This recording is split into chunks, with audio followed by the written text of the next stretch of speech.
Assalamu alaikum dear scholar, myself Nabhar Ali and welcome to the Job and Education channel.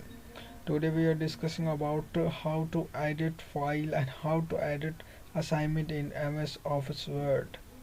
Okay, first of all we have to use the run command window R and write down windward win WINWORD windward, then click on OK.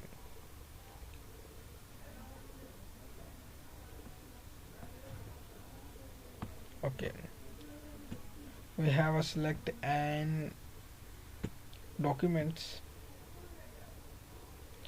Okay, this is my assignment, MA Park Study 2020 Geography first lecture. This is my first lecture, and okay, this is my first lecture.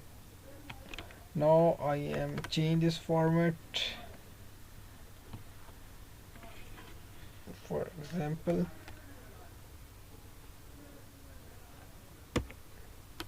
now how to change this citing in exact way, in beautiful way.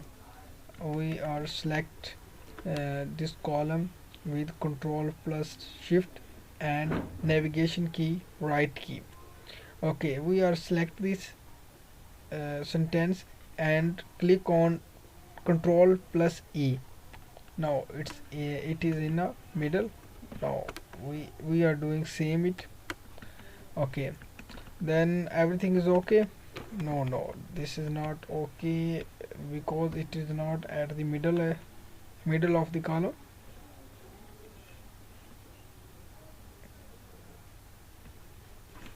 We have to select it. We select both it.